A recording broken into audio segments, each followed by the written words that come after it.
Welcome to this workshop. Thank you for coming. So today's focus is going to be about how one does SDE, which of course is, one could question the question from the beginning, but we'll try to figure out some answers too.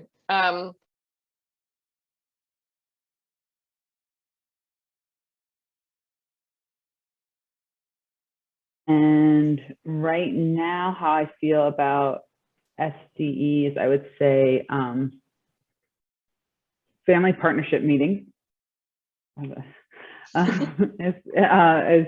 like the thing that is right now working for us SDE wise.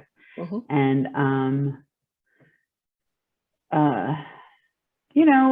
being in high school is sort of the high school aged person is some of the more recent questions that have come up for me. I think I feel about self-directed education right now the way I always feel about it, which is grateful, perplexed, and rich/complicated. And what's been coming up recently is structure and different personalities of both of young people and of parents, and how that works and fits together, and at different ages how that can change. And we're kind of in the middle of it, as one of our young people has decided that she wanted a lot of certain types of structure, and we have another young person that seems to need more structure but not really want the same not want the same structure as the oldest one did, like a public school. So trying to figure that out. Mm-hmm. Calder and I, started, trying to find valuable time together during the pandemic. I stopped working, and, we had very simple structures. He read to me every day and I read to him every day. And, we've tried various things of, scheduling different things during the day and then letting it be pretty free form, all of which are kind of terrifying. I mean, I think that my approach for a 6-year-old is, if I could be interested in the things he was interested in, then that's what I needed to do. So last year he got very interested in circuitry, so we got some, circuit boards and we built them. So I had to learn all about that. But I think one of the challenges for me is he gets interested in something and I'm like, oh, I have to look that up on the internet. And so I feel like I'm stuck to my phone all day trying to keep up with him, which I really don't like. So I find gaps in my knowledge in terms of supporting him.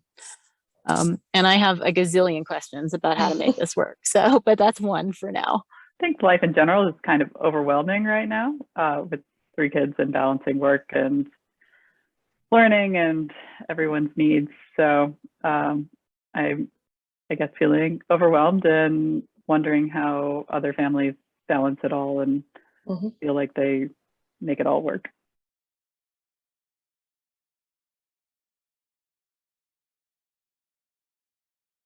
I want to share a little bit about how we, if we were to give advice, what it would look like about what you do outside of NC. We're pretty conscious and communicative about what we do at NC, but sometimes parents are wondering, well, how does this fit into the rest of us? Does NC have a specific position about what happens outside? And we don't. If we were to have a position, it would be focusing on harmony among everything that you do, how you spend your days. So the themes that we support at NC, if they are also supported at home, there's a lot more harmony going on. And those themes would be self-direction, adult as facilitator, while young person directs their content, and a focus on process over product. We do not believe that home is for academics and NC is for socializing. When families have leaned towards that, you end up with conflicts and withdrawal, because it creates this false dichotomy between, oh, I can only be this kind of person who has these kinds of activities at this place, and my opinions are only listened to here, and when I'm at home, I have to follow this sort of thing. And then NC becomes a place for rest and deschooling, apathy, disinterest, withdrawal, and all of that leads to conflicts. And then nobody's getting what they want. I have seen families that did NC what home was school, like there was school at home, and NC was for socializing. And they did that for a couple of years, and there was 3 young people, and the young people didn't do a whole lot when they came to NC. They were mostly sitting around, some talking and hanging out, but they never picked up, or rarely picked up, on activities that others were doing or facilitators were introducing. And then they all chose to go to school, because their idea, I think, was, if I am at home doing school things, and I could be doing school things while also getting socializing, you know, they sought integration for themselves. And so they all went to school. So overall, and this, self-direction is a lifestyle. It's not just a way to homeschool. All of the parents that I have talked to share snippets of how SDE is a thorough way of life. Just as you said, Teresa, you've been doing SDE since Gus was born. That's something I've consistently heard among families, and how families create that lifestyle and make it livable for all is a constant moving target. So there's a lot there. And when I mentioned earlier, like harmony among NCC and home and all these other things, it's not just like, oh, there's self-direction as a value, but also thinking about language, thinking about who is contributing to decisions,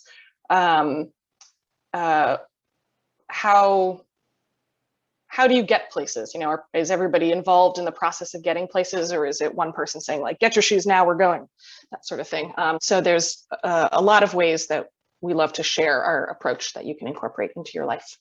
Some families have taken on our guidelines for harmonious living, same with nonviolent communication needs and feelings.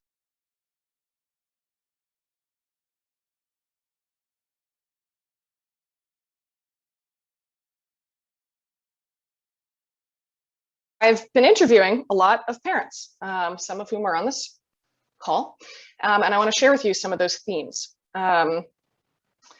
And here they are. If I click it correctly, there we go. There is no one way to do SDE, because there is no one kind of family. So if you came here looking for instructions, I say find your local public school and follow them, because it truly is defined and redefined every day. So having a robust relationship with change will help you a lot. No one thinks they figured it out. Pretty much every family that I talked to, there were question marks. There were, I think this is how I do it, but I don't actually know. I used to be confident about this, and now it's changed. Or I thought I had it figured out with the one young person, and then their sibling came along and it completely changed all of my minds about everything. But confidence does grow over time, even as doubts persist and shift. Confidence does grow. People do not stick with this long term because they have the same,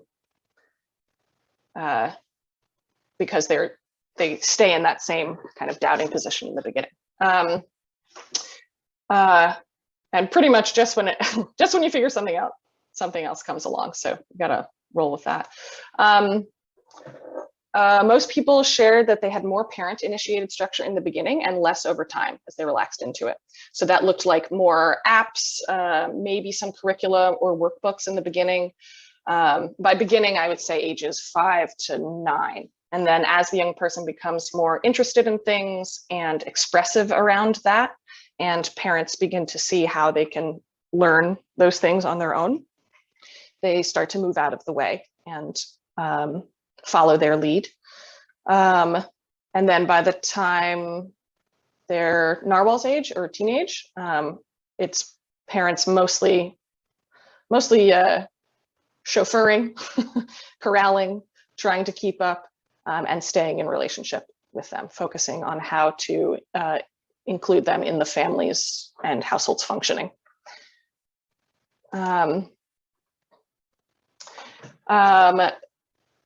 A theme: they will not learn everything in the same way, time, or pace as school peers, but comparisons are hard to shake. So that it doesn't, you are not choosing a path because it is as, or you're not choosing this path because it is as clear as school in some ways. So it won't be as clear. I don't really know if that makes sense, but it will look different. And the longer that you center school in figuring out where they are, the longer you will be facing comparisons. And comparisons stick around, they're hard to shake. Our society is based on school for young people. So you're choosing something different and unusual, so it makes sense that you would compare. And sometimes feel that you are falling short. And sometimes you may notice, oh wow, my young person is actually way more expressive than their peers, or my young person really does know who they are in a way that their schooled cousin does not. I've heard that from a number of parents. The judgment of others around what you're doing is a reflection of them, not you. One of the questions I asked to parents was, what questions do you hear from others that make you smile? What questions make you cringe? And a number of people said, I smile when people say, I don't understand how you can spend that much time with your young person. I wouldn't want to spend that much time with my young person. And it seemed the collective response was like, that's kind of why I'm doing this. And I really like my young people, and I only get to spend so much time with them before they're off out of the nest. So why not take advantage of it now? And then the questions that often made people cringe were, well, what about reading? Or your young person doesn't know this, or how do you know how to do that? Like, you know, what, you think that me sending my young person to school is, you know, I'm not good enough, whatever. All of those things are other people expressing their doubts, confusion, and ignorance mostly.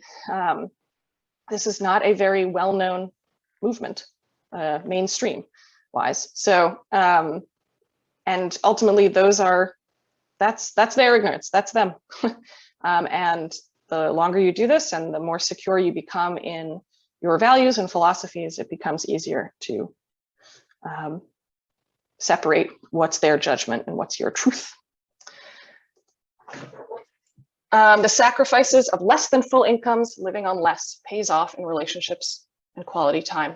Of the parents who responded about income and division of labor, I'm pretty sure all, I think it was all, talked about deciding that in pursuing this, they would pursue less than 2 full-time incomes for the family if there were 2 parents in the family. And that is a challenge, and it's constantly shifting, and you may not have the same benefits or stability that would come from 2 full-time incomes. But the flip side is that there is more of an ability to focus on relationships and quality time with each other.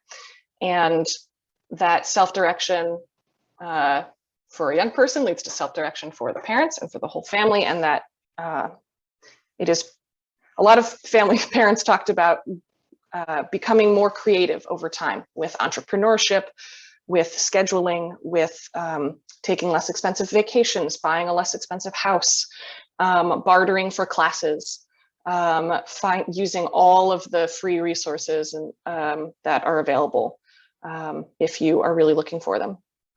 And that it seems like it was worth it, having living on less and lowering expenses for the possibilities of more time with each other. You don't have to know how this will all work out. Trust young people and the process. When I have talked with alumni of SDE, so over 18-year-olds and their parents, it works out for the most part. I mean, I can't generalize and say it's 100%, but neither is school outcomes. But all of that it does, things will work out.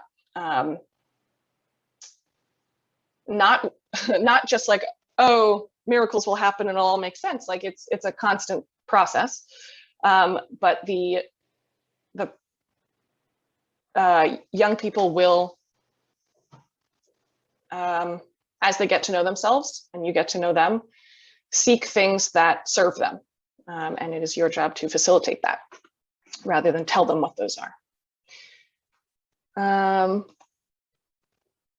Next one. External supports that people mentioned. Having a community like Natural Creativity or other places, Agile Learning Center, Mandatory Homeschooling Co-op, Learning Cooperative, other places. Formal and informal co-ops with a couple of other homeschool parents or things like that. Facebook groups. The author Akila Richards, who wrote a book called Raising Free People and has a popular podcast called Fare of the Free Child. A number of people mentioned that. Other podcasts, sharing division of labor, getting creative around that, seeking out specialists for specific interests, relying on books of all kinds, parenting books, SDE books, going to the library and helping young people figure out what books they want to read. Nobody has followed a curriculum long term. I would say dabbling is the name of the game. And it lessens over time as young people become more focused on what they're interested in and seeking out classes and sports, just like a schooled young person would. And in terms of like what specific books or podcasts, I'm putting together a resource list to share later.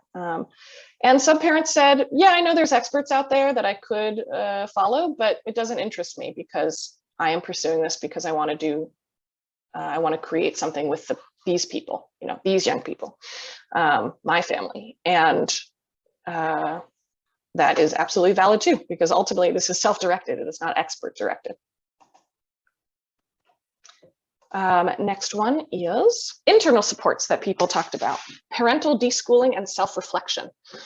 So a lot of parents said, yeah, this, whatever it was, used to be a problem, wondering about when they were going to read or being worried about socializing. And then I spent a lot of time kind of examining my own biases around this, examining my own school experience, reflecting on how they are growing without me making them grow, that they do have an internal compass that I am following. Following their pace, holding values and each other tightly while holding strategies loosely. So sticking with things as long as they hold interest and releasing them when they're not. A lot of new to SDE parents get very excited when a young person shows an interest in something and want to, actually, can you explain, Teresa, what you wrote? I think you were the one who wrote about this.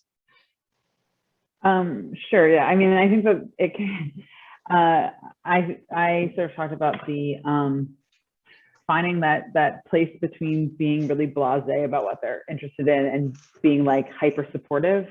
It can be really easy to see like someone like ask a question about something and all of a sudden you're like, great, and I've enrolled us in this like mycology workshop that we're going to go to like 3 times a week and we're going to do this thing, and I brought all these things about mushrooms because you asked me like one question about why we said mushrooms weren't plants, because that's the thing that we always joke at our house, that something's plant-based but it has mushrooms in it, and we're like, they're not plants, because we're nerds. And it's like it's such a overwhelming turnoff to young people often, and then very often it's like literally they had one question and you could answer it and then just move on. Right.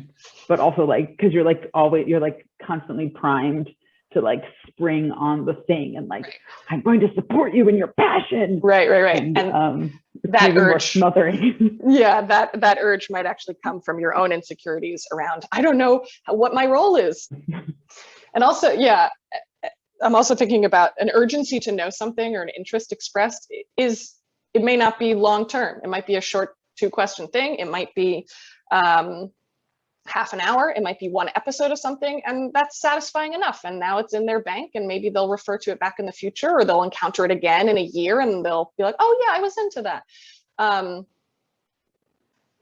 The school model of like, here's a topic and you study it until it's complete is very externally based. It's very content focused rather than process focused. So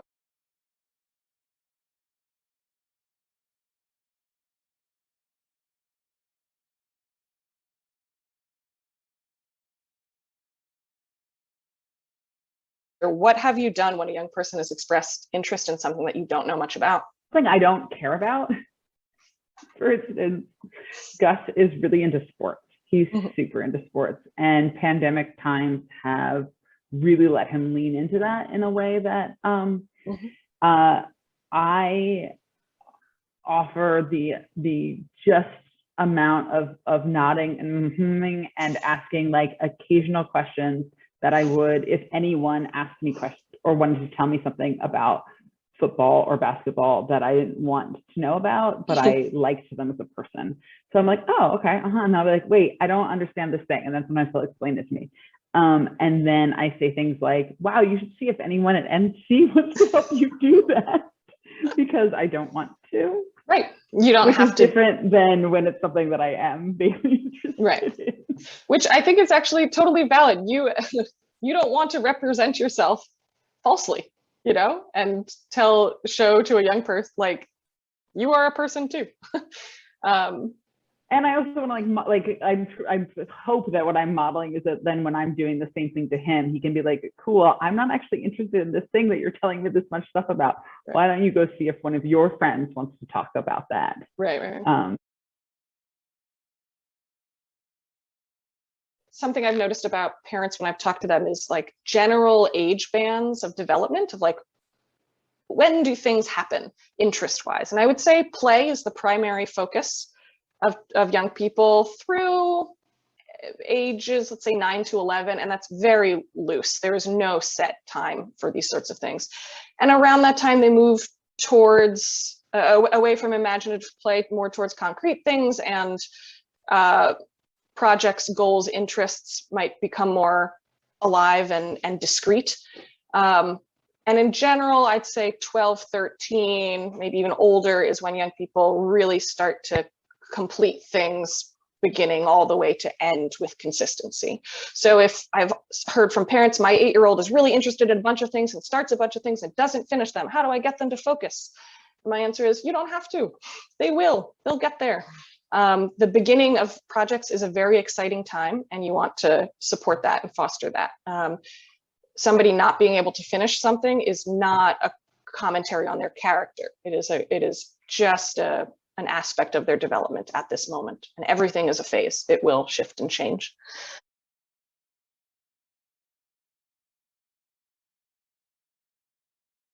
I'll talk a little bit about reading as well, because that comes up. It happens at its own pace. It's also on its own developmental level. Sometime, usually between ages 4 to 11. And I'll talk a little bit later about what if you're worried, things like that. These were stories from parents. I encountered a book called Teach Your Child to Read in 100 Easy Lessons. That was you, Timothy. You said, yeah, it was okay. I've heard from another parent that they did like it, so that's one option. We have a family history of dyslexia, so we know that was a strong possibility. Because of that, we valued the gift of time, i.e. not having our young person in an environment where they would be tested and compared to others from a young age. We always had tons of books. We always read aloud often. We listened to audiobooks, graphic novels, comics, picture books, nonfiction, chapter books, etc. There were no good versus junk books. When we watched TV, we always have the subtitles on. I tried to never refuse to read something to them. I did not say, you try first, or make them sound things out aloud before I would help them. If they asked for help, I would just help them. And that young person started to read pretty fluently around 10, 11, and reads voraciously and listens to audiobooks constantly. We just kept reading to him, and it didn't pressure him. And then at some point, he started getting interested in it. That's a young person who started reading fairly fluently around 8.5. Admittedly, this caused my greatest anxiety. This is where I felt the most judged. Fear and doubt, usually from outsiders, that in turn, I would internalize. What I found to be most effective was simply reading to them consistently, and it seemed as though they just started reading on their own. I don't remember an exact age, but I would say somewhere between 6 and 8 years old. It felt like it would never happen, and then it seemed to come all at once. We have used some reading programs like phonics, but it always caused resistance. We had better luck with a class on OutSchool to help support their interests. So, at what point do you think it might be time to find some outside help? If they are expressing concern that they are not able to do what they want to do with reading, lack of interest is different from difficulties. Interest can ebb and flow, and it's usually connected to a specific topic. And so if somebody, a young person, says they're not interested in reading, that is fine. They may not have found the topic that interests them at the moment. And getting help might look like a number of things. Testing, apps, a tutor, glasses, a different format, like going from physical to ebook or audiobook, all sorts of things. And Crystal is kind of our resident literacy specialist. She's got lots of ideas. And Teresa is a special ed teacher. Do you have anything else you would like to add, Teresa, or ways you think about reading? I mean, so I think one of the ways that I like to think about reading, I'll just be honest in that long paragraph is me. That starts with a family history of dyslexia. But so a huge thing for me is putting the subtitles on your TV. And I know that my partner who has dyslexia is always like, wow, I wish we had done this. We had this when I was a kid. I think it would have helped me so much. And it would have helped me so much understand that like this word I've heard and this word I see are the same word. And from with my like just special ed universal design for learning hat on, it just like helps more people than it hurts. The subtitle thing is so interesting because it turns TV watching or movie watching into reading also. So it's all happening at once.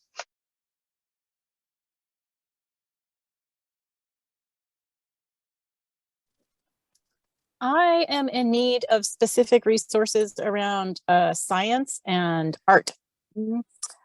Calder went to an arts-based preschool and was developing a lot of fluidity and comfort with art. And I was very art stunted and am terrified. You hand me a crayon and I like freak out. So I would like to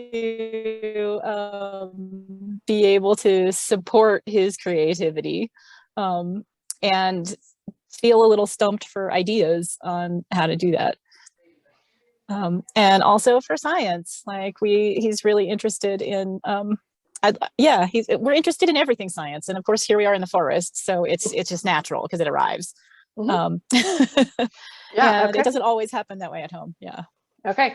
I first want to call on Christina because your second young person went to an art camp last summer and grew a big interest in art. And I'm curious about how you have continued to facilitate that interest after the summer. I guess I've only provided him with materials and then step back. So that's definitely the start. There's a larger conversation here about like, what does it mean to be art stunted? I've never heard that concept before. But for a 6-year-old, it's very much about providing and stepping back and letting it run wild. Timothy, your family is an artistically minded one. Do you have any thoughts about how to support a young person's artistic interests? Have a partner who's an artist is number one. That's very helpful for me. I think like Christina said, having lots of materials around has been helpful. That's something we've always just had.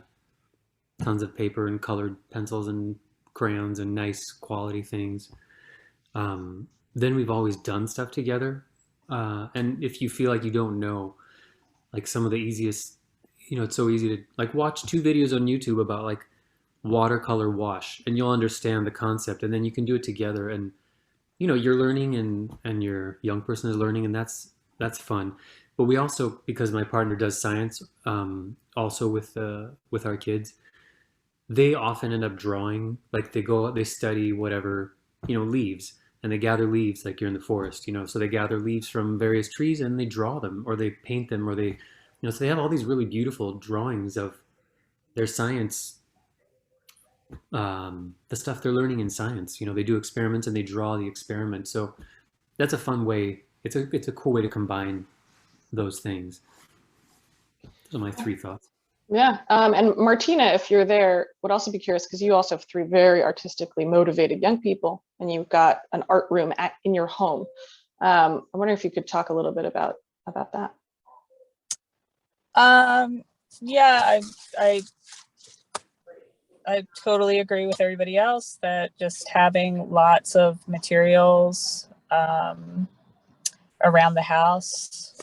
We have clay and paint and watercolors and markers and gel pens and crayons, and I mean, just we have so much stuff, and just stuff I've picked up at flea markets or interesting paper that I've found, you know, just on the ground or outside or wherever I am. I'm constantly collecting. And it's really just, it's not really about the end result, which I think maybe people get anxiety around, that they want the project to look a certain way in the end. Is just, you know, it's just about the process. So most kids really just want to feel the paint, or, you know, see how it's going to look on the paper, or mix the colors, or sometimes they do have an idea and they have a way that they want it to look, and sometimes it works out and sometimes it doesn't. But I think it's just about exploring the materials and seeing where it takes them. And you really have to want to embrace mess. I from time to time take pictures of what our art room looks like at the end of the day. And sometimes you really can't see the floor because the projects became so big. You know, they moved from the table to the floor, and there's cardboard and hot glue guns everywhere, and it's just lots of building, and you know, and it could kill your whole day. Your whole day could be doing that one project, but you know, it's their project and they're motivated. So I think it's just letting them have access to the materials and decide what they want to do with it, and not worry so much about what it's going to look like in the end.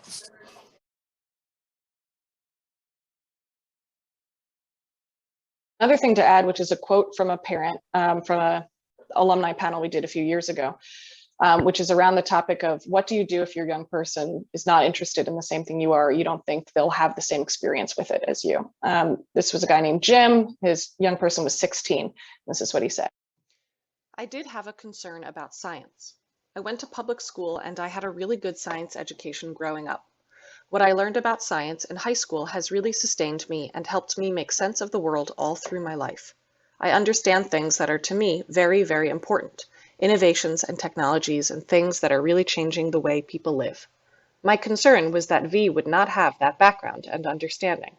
They did not get the kind of science education I got because a public school has a lot of resources to dedicate to science programs, and science is not cheap.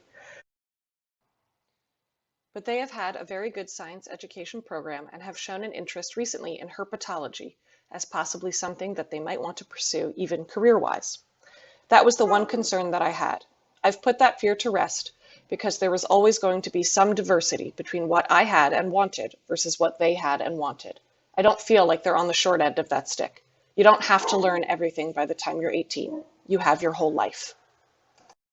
But that stuck with me a lot, is that your young person will not have the same education that you did. They will be interested in other things than you are. You'll be at times thrilled. Oh my God, they're into this, you know, we're both into music, or they like skateboarding as much as I do, whatever. And there will be other times where you're scratching your head going, football, what? I don't know much about that. Or art, oh boy, that's a rough zone for me. And all of those are opportunities to get to know each other more. And also to acknowledge, yeah, that we don't have to be complete generalists with the same depth of understanding in every topic, in every area. I once heard a alumni person, college admissions person say that the homeschoolers that go to college are often either well-rounded or well lopsided. And either of those are fine. Our society and world needs all kinds of people like that.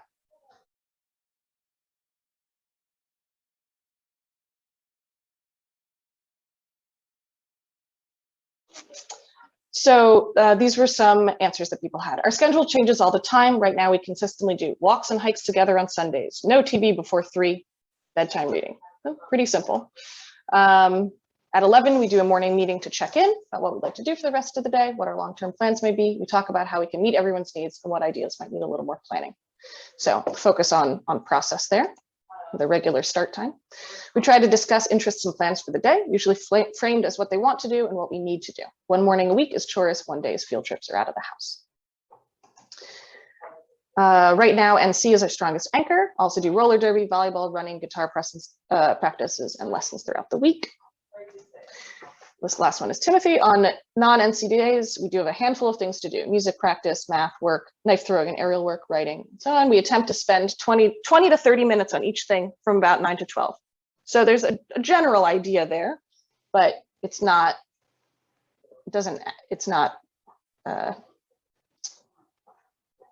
so rigid. We're most often foiled by things like gardening, shopping, friends, eating, but I do try to keep a routine that has some mix of things I think they ought to do and knowing things they want to do and know. On days off, they'll often say, how about if today we only do music and Greek or music and math? So apparently music, math, and Greek are the most fixed points of our routine together. Generally, the most common thing that I saw from people's answers is you pare down your schedule over time. People pare down their schedule to the most important things. And that might be daily exercise together as a group, or one family meal together, or family cooking together, or chores, or reading before bed, or reading at a certain time, or we share tea together at 3 o'clock, or we have this class online at 12, we do this thing at 3, and then the rest of it we're interacting with each other, but mostly they're doing their own projects. So the advice that seems to come out of this is identify what are the most important things in the day, probably a list that's less than 5 items. Focus on that. You don't need to do everything every day. You don't even need to do everything every week in terms of content. Does that sound like what the process, like how you got there, Timothy, was kind of like identifying what are the most important things and making that work rather than trying to make everything work? No, I still try to make everything work. Because that's how I work well, because I love making a schedule for myself and being like, okay, I'm doing this, and then I'm doing this, and I'm doing that. And so I know I feel good. Like I get up at 6 and then I have an hour to practice my music and to get, before anybody wakes up. So it works for me. So I kind of, wrongfully assume that it works for everybody. So I try to make everybody fit into that. But what I found interesting is like, I wasn't thinking at all about other things. Like we eat dinner every night together. Right, that's an anchor, yep. Together. We garden, like when it's gardening season, like I'm out there every day. And so I force them to come out and help me a little bit. So there are other things, but kind of like what you said before, I tend to often forget, or I'm like, oh, this is learning and that's not learning, and really more holistically speaking, there's tons of anchors in our life, and dinner would probably be one of the big things. But yeah, it's interesting trying to undo that school-y thinking. Yeah. Like here's the learning time and here's the not learning time. Right. Or you have to fill up every minute of your 7-hour school day in order to make it worth it. No. Yeah. So much of it's only a 3-hour school day, but we still have to fill it up, like that's not how I want it to be, but I easily fall into that. That's hard to shake. Yeah, the day is long. The day is 24 hours long. It's not just the 9 to 5 sort of thing. So dinner, bedtime routines, reading at night, hikes on the weekends, church might be an anchor, or a regular family, like big family, extended family meal, or getting together with certain friends twice a week. All of those are anchors as well. And in general, focusing on those sorts of things rather than content allows the content to flow in and out, and you're not holding yourself to such strict standards. Any other thoughts people have about anchors in a schedule? I realize that like there are things that we do that I didn't realize other people don't do. A lot around, so we also live with other adults, and we've always lived with other adults, and then at one point also other children that aren't my children. So like inside our house. So there's always been a sense of like, these are things we have to do because we live in community. So a lot of that is around like what your responsibility is to the group. And I think that sort of, we don't have like, it's less like this is your chore and more like, oh, we have to clean up after dinner. So like, you know, and like it requires a high level of going back up and knocking on the door now and being like, yo, I have to do bath time with a 3-year-old, so you have to go down and keep helping clean up for dinner. But like Gus has to make dinner every week, and we often get out of routine of that happening. But like that was like always part of our thing, and it really stuck out to me one time when I was with a friend in the car, and she was talking to her old, like at the time 16, and Gus was probably 11. And she was talking to her 16-year-old on the Bluetooth speaker and explaining to her how to put water on to make pasta in this way that I was like, I'm sorry, like you're like legit like going into like push the knob in and then turn it to the side. And this was like a kid, you know, like she was so focused on school and doing school stuff that she didn't do life skills. And I realized how much like what we're doing is like way front loading life skills so that like if you need to do like school stuff later, you can. And I often think about the sort of dynamic of like, because I live in West Philly, so we would live around a lot of people who are going to university. And they like can't do their own laundry, and they don't know how to write SEPTA, and they can't like, you know, like they're in their pajamas jaywalking in the middle of like a city street in this way that I'm just like, oh my gosh, like nobody taught you to wear boots when it's snowing. You have on like whatever. And so I like want to front load all that. Like I'm like, you can learn algebra at college. Like if you decide to go to college, learn algebra. I don't care. But you're gonna know how to do your own laundry and make food so that you could focus on academics if that's what you choose to do in that environment. Content can be acquired at so many ages, but the skills and process understanding that takes a long time. I'm trained as a therapist, and so I often think about like, how does what I'm doing in my work influence how these young people grow up? And people don't sit in therapy rooms talking about like, dang it, I didn't learn to read until I was 9. I wish I had learned at 6. They sit there thinking, I never saw my parents sit down and have a meal together, or my opinions were never considered when we, you know, at all, you know. So think about like what are the values that are important to you for living with somebody, and talk about those. Notable quotables. Don't say no unless you have a specific reason. And I'll share all of these after as well. Try not to stress about whether they are where they should be. Everyone learns differently, and timing and pacing are individual. Don't get caught up in comparison, even among siblings.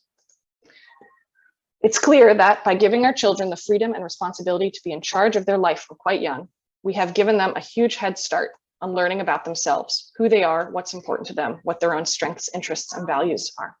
And that has led to them blossoming into fascinating and wonderful people. The hardest thing is simply getting out of your own person's way. So difficult.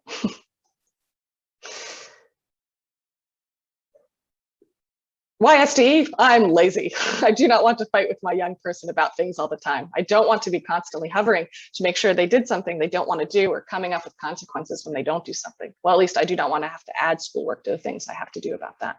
I want to maintain our relationship as much as possible.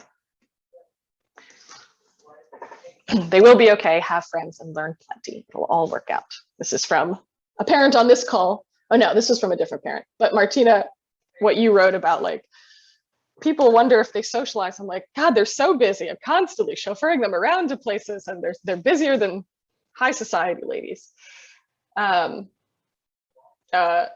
I have a non-homeschooling friend say to me recently that she was surprised by the amount of power our girls have over decision making, because she couldn't imagine getting anything done with her kids if she let them make choices like we encourage. I responded by saying that it's their life too, and we encourage dialogue, conflict resolution when there are disagreements, and separate to do different activities when no agreement can be made.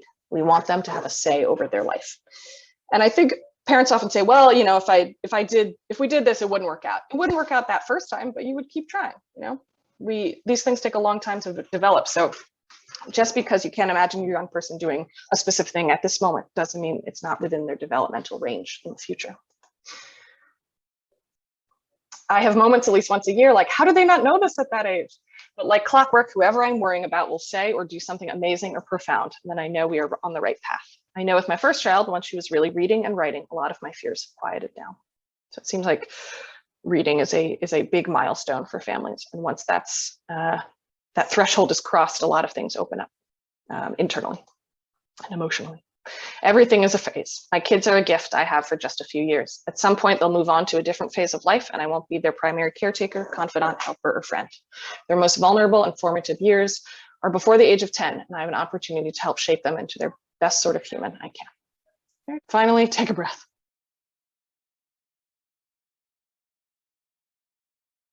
Mostly a reminder to myself also, but to all of you that this is not easy work. But it is worth it.